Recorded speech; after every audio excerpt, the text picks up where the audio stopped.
Hey guys, what's going on? Today's video, Sony ZVE-10 video settings. All the ones that you need to know, how to use them, and what they actually do. By the end of this video, you're going to be a Sony ZVE-10 settings master. And we're going to kick things off with an incredible power tip for the Sony ZVE-10. The very first tip here is to use the FN button, and that's going to cycle you through all the menus. Now, as I said, this video is all about the video settings, so let's take you through all of these. So shoot mode, we're looking at movie one and we're in shoot mode. These are the different shoot modes from intelligent auto, where the Sony ZVE-10 is going to have a guess at what you're shooting. Then there's program auto, where aperture and shutter speed are all automatic. Then you have aperture priority. So if you want that blurry background, then maybe this is the one to get into, and you can dial it down by using the wheel on the left or going the opposite way. And then the shutter speed is going to adjust, and it's always going to be at that aperture. In this case, it's going to be 3.5, and the lower the aperture number, then the better and the more blur that you're going to get. Also, you can go to shutter priority. So similar kind of idea, but you can just change the shutter speed by moving the jog wheel here, the joystick left or right. Higher the shutter speed, the faster you're going to freeze the action if you're taking photographs, but as this is video, this can have an undesired effect. So it can look a little jittery. So the ideal shutter speed is always to set it at 1/50 for that cinematic motion blur, and the camera is going to handle the aperture. And then if you want, you can go fully manual, where you can adjust the shutter speed, and we can use the other wheel up here to adjust the aperture. And then the final mode here is the recall camera set. So this is where you would set completely whatever settings that you want in the Sony ZVE-10, and then if you want to fire them off, you just press it here. So customization of the Sony ZVE-10 is going to be in another video, so make sure you subscribe for that. If we go down on movie one here, page 1 and 9, we've got USB streaming. This is where you want to enable your USB streaming on the Sony ZVE-10 if you're doing any webcam stuff. Simple case of pushing select, and then you're more or less good to go by connecting a USB cable. Now that's a bit painful every time that you have to do this, but I've got another video which will help you out, make this a little bit more streamlined and faster. Next on the menu is the file format. So this is a biggie. This is where we can shoot 4K or we can shoot 1080p.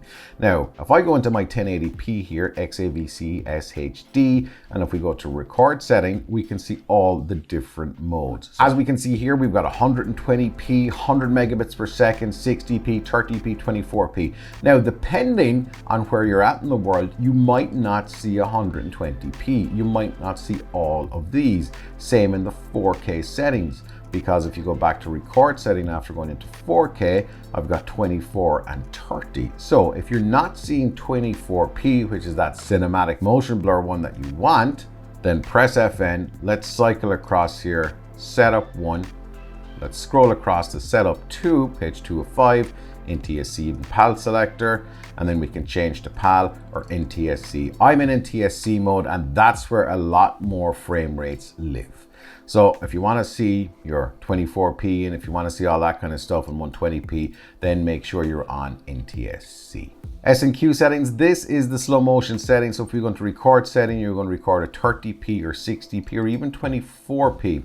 So for me, I don't really use these S&Q settings. I much prefer to go into 1080 and use the 120 frames per second. But if you want to do this here, this is where you can make some changes. So the frame rate, 120p, 60p, 30, 15, 8, and even 4, 2, and 1 frame per second is what the Sony ZVE-10 can capture. Obviously, the higher the frame rate, the more that you're gonna grab, and the slower the slow motion is going to look. As we can see here, it's only 16 megabits and it's 4 times slow motion, which is okay. But as you saw a minute ago, if you go back to the 100 megabits per second on 120p, you're going to get something amazing that is very clean and very usable. So that's the first page of movie one. Let's move on to the second one, proxy recording. I'll have a dedicated video for this, but essentially you turn this on or off, and what proxy recording is the Sony ZVE-10 is going to record a very low res version of the file that you're shooting. So if you've got an old computer, you can run off the proxies, and then you can actually render out the higher resolution version. So proxy recording can be really useful. Of course, if you're using Premiere Pro or any kind of software worth its salt, you can create proxies within that as well. So AF transition speed. This is the autofocus transition speed. So we can change how fast the transition is on the autofocus. So fast is number 7. That's really, really fast. If you want something a little bit slower and maybe a little bit more kind of cinematic focus pulley, then maybe a 1 or a 2 or maybe even a 3. Then once you're good to go, press select. Then the autofocus subject sensitivity. So how responsive is the Sony ZVE-10 to a kind of a shift in autofocus? Is it very responsive? Is it just locked on to you possibly? So I like to leave it on responsive, but mess about and see what you do. Auto slow shutter. Essentially, this is the function that automatically adjusts the shutter speed following the brightness of the environment. I generally leave it on. Initial focus magnification. This is when you get the focus magnifier up on screen. Does it start at 1x or 4x? I tend to leave it on 1x. Then audio recording. Do you want the Sony ZVE-10 to record audio? It's off or on. In this case, we want to record audio, so we're going to leave it on. And then the audio record level. This can change hugely depending on the mic that you're using. So if we look at audio record level here, we can go left and right and change it up or down. Now keep in mind here, if you're seeing things in the red, then it's not good. So decrease the audio level down to 15 or 20 or even lower. Do we want to see the audio levels on screen? Absolutely we do. So as we can see, they're bouncing up and down here. If we turn them off, as you can see, we have absolutely no idea what the audio that we're recording is actually like. Is it too hot? Is it too low? We don't know. So make sure audio level display is on.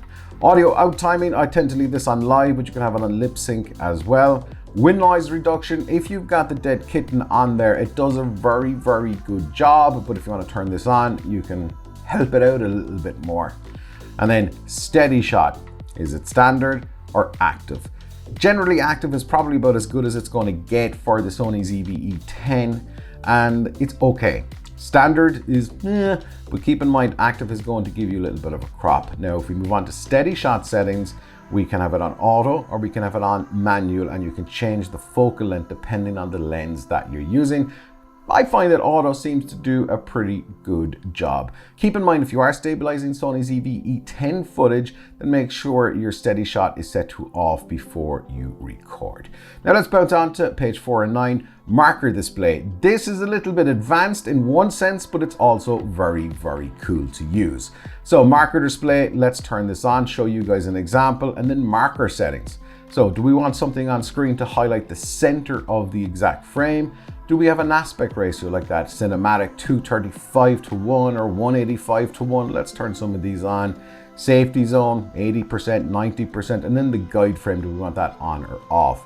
So I'm going to turn all of these on, and if we go back here, then we can see all of this stuff here on screen, which is insane. But depending on what you're shooting, it may be really, really useful. So I'm going to turn it off for now. This here, EMPH display during recording. If we press recording, we're going to get this big red line around the actual Sony ZV-1, which is a huge indicator that yes, you are actually recording. Same with the recording lamp. This is a light that's on the front of the Sony ZV-1. Just turn it on, because we've all been there and we've been rambling on for hours, and then we go, we haven't actually recorded anything. Movie with shutter. So let's turn this on. So it's off by default, but turn it on, and essentially the shutter button here will also start a video recording. Really useful if you're just stumbling to find the record button here. So make sure you turn that one on. Moving on to page 5 of 9, shutter and SteadyShot. Not a lot of stuff here for actual video. A bit of this is more kind of photo orientated, but you can release without the lens attached, or you can fire off the shutter without a card. I'm just going to jump on to 6 of 9. Now here's an interesting one here for anyone with, depending on the lens, even the kit lens that you have. So the zoom range, is it a digital zoom? Is it a clear image zoom, or is it optical zoom only? If you select optical zoom only, it's only going to use the lens and as far as the lens is going to go. However, if you use clear image zoom, the Sony ZVE-10 is going to digitally enhance, give you an extra couple of millimeters, and there is really very little loss in quality, if at all. So I tend to use clear image zoom. Digital zoom, on the other hand, is try it out, but it's not going to give you great results. So clear image zoom on. Now the zoom lever speed. This is the zoom lever that's actually on some lenses. It's on the kit lens, and you can have it standard, you can have it fast or slow or whatever you want. So I tend to leave it on 3. And then the zoom speed when it's recording, because this is for standby and this is recording, you again can change this to really fast, so the lens is going to zoom in super quick when it is recording. The custom key Z speed. So this is the shutter up at the very top, exact same idea. Change the speed to whatever you want, whether it's in standby or recording. And then the remote zoom speed, if you're using a wireless remote like the vlogging grip, exact same idea. Change the speed, speed type variable, or you can have it at fixed speed. Works really well if you're kind of running away from the camera and you want to start zooming in on different things. So let's go to 7 and 9. Again, not hugely video orientated, but we're going to go through it. DISP button, this is what it's going to show on screen. So I want all of these things on screen, and then we press enter. And if we go back here, the DISP button, which is at the top here, if we push this, it's going to cycle through all of the different modes. And again, this is what you turn on or turn off depending on that setting. Zebra settings are going to show you what's kind of blown out, what's exposed correctly, and then you're going to get all these stripes to something that is not, depending on what you're doing. And if you know what you're doing, you could have a zebra level at a very different 80 or 75 for skin tones, or it could be higher, and it all depends on the picture profile as well. Might be a little bit too advanced, but it is no harm to get in there and you can quickly see what is exposed correctly and what's blown out. The grid line.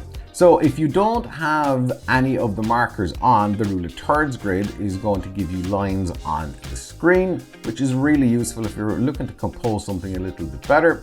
The exposure set guide, leave this on because this is going to show you any exposure settings when they're changed in the shooting screen, really useful. We have our live view display, which is not available when we're in a movie. Then we have our auto review, which is for actual photographs. And then the custom operation stuff, this is completely a different video, so I'm not going to get in here too much at all. In fact, I'm just going to leave this one off, but you can customize exactly what you want to do with all of the buttons for video, photo, or playback. And you can also change the FN menu, which is an absolute godsend, but again, another video. So please subscribe if you want to see some of that. And then the touch operation is a touch tracking or touch focus. So essentially what this will do, if you want to touch focus by tapping the screen, the Sony ZV-E10 is going to focus on that item. Or you can track something, and as long as it's in frame and it's moving around, the Sony ZV-E10 will track that and keep that in focus. Then we have our dial wheel lock. We can lock it or we can unlock it, and then the audio signals on or off. So if you don't like any of the beeps or bloops or sound effects from the Sony ZV-E10, set this to off. Now, if you've got something out of this video, if you've learned something, do me a favor. Share this with other people who've got the Sony ZV-E10. Hit the subscribe button, hit the like button, leave a comment. All those other things, one action, but do one of them for me. Thanks.